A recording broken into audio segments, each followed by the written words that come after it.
नाशिक आणि दिंडोरी लोकसभा मतदारसंघासाठी आजपासून अर्ज भरण्यास सुरुवात होत आहे आणि पहिला अर्ज जो भरणार आहे ते माजी आमदार जे.पी. गावित दिंडोरी लोकसभा मतदारसंघाकडून ते इच्छुक होते। महाविकास आघाडीकडून त्यांनी उमेदवारी देखील मागितली होती, मात्र ही उमेदवारी त्यांना मिळाली नाही, त्यामुळे ते आता माकपच्या चिन्हावर उमेदवारी अर्ज भरतात। आपण शेवटपर्यंत प्रयत्न केले आणि आज अर्ज भरला जातात। आम्ही आघाडीतर्फे उमेदवारी मागितली होती, परंतु आघाडीने अद्यापपर्यंत कुठली भाषा अजून केलेली नाही। परंतु आम्ही आमच्या पक्षाच्या वतीने मार्क्सवादी कम्युनिस्ट पक्षाच्या वतीने आघाडीतर्फेच आता अजून तरी आघाडीतर्फेच आम्ही उमेदवारी अर्ज आज सादर करणार आहोत। आघाडीतर्फे म्हणजे नेमकं काय? म्हणजे जी इंडिया आघाडी आहे, जी बीजेपीच्या विरोधामध्ये आहे, त्या इंडिया आघाडीतर्फेच आम्ही हा अर्ज टाकतोय। आणि आमच्या पॉलिट ब्युरोचे कॉम्रेड सीताराम येचुरी हे अजून वरच्या पातळीवरती त्यांच्याशी चर्चा करतात की इथं बीजेपीच्या विरोधामध्ये एकाशी एक उमेदवार असला पाहिजे, तर इथं ही जागा राष्ट्रवादी काँग्रेस पक्षाने ही जागा आमच्यासाठी मोकळी करावी अशा प्रकारचा चर्चा चालू आहे। पण त्यांच्या उमेदवाराचा अर्ज आता भरला जाणार आहे, प्रचार सुरू झालेला आहे, नावाची घोषणा होऊन बरेच दिवस होऊन गेले।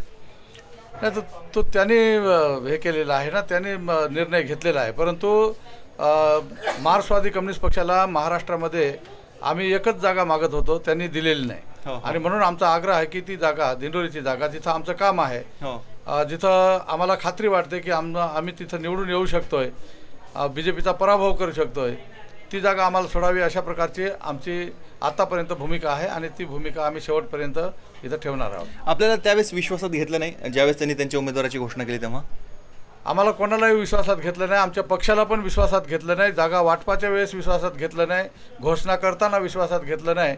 आणि म्हणून आम्ही आतापर्यंत अंधारातच होतो आणि म्हणून आता आम्ही जो अर्ज दाखल करतोय, ह्या अर्ज दाखल केल्यानंतर सुद्धा त्यांनी चांगल्या प्रकारचा विचार करावा आणि बीजेपीचा पराभव करायचा असेल, एकाच एक उमेदवार द्यायचा असेल तर त्यांनी त्यांचा उमेदवार मागे घ्यावा आणि त्यांच्याकडे राहिलेल्या 9 जागा ज्या आहेत त्या 9 जागा 100% त्यांनी जिंकून आणण्यासाठी प्रयत्न करावा। पण मग त्यांच्या उमेदवाराला तुम्ही पाठिंबा का देत नाही? पाठिंबा देण्याचा सवालच नाही ना, आम्ही इथं संपायचं आहे का? आम्हाला पण आम्ही जिथं काम केलंय ते दुसऱ्याच्याच पालख्या वाहायचं काम नाही करणार आम्ही। बरोबर। आणि समजा जर त्यांनी उमेदवार त्यांचा कायम ठेवला तर तुम्ही काय करणार? आम्ही लढणारच आहोत। कायम ठेवला किंवा तो माघार घ्यायचा तो आता त्यांचा प्रश्न राहिलेला आहे। आम्ही लढणार आहोत आणि आम्हाला सुद्धा महाराष्ट्रामध्ये आमची किमान 10 लाख मतं आहेत वेगवेगळ्या मतदारसंघामध्ये।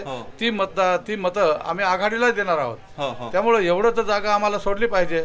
पण समजा तुमच्यासाठी जर त्यांनी त्याग केला नाही ह्या जागेचा तर मग ती राज्यातली 10 लाख मतांचं काय होणार? नाही, तिथं तर देणारच आहोत आम्ही। इथं आघाडीच्या बद्दल अप्रामाणिक कधीच राहणार नाही। बीजेपीचा पराभव करणं हे सगळ्यांचं उद्दिष्ट आहे, परंतु जर आम्हाला इथं त्यांनी उमेदवारी सोडली नाही तर शेवटपर्यंत आम्ही ते लढणार आहोत। बाकीच्या ठिकाणी आमची मतं ही आघाडीला ज्या ठिकाणी शिवसेना असेल, काँग्रेस असेल किंवा राष्ट्रवादी असेल त्याला आमची मतं मिळणार आहेत, म्हणून आम्ही हक्काने सांगतो की जागा त्यांनी सोडावी। पण मग आता तुम्ही दोघं उमेदवार असेल तर त्याचा फायदा भाजपला होऊ शकतो? हा फायदा कदाचित भाजपला होऊ शकेल किंवा आम्हाला तर खात्री आहे की आम्ही ह्या वेळेस निवडून येणार आहोत।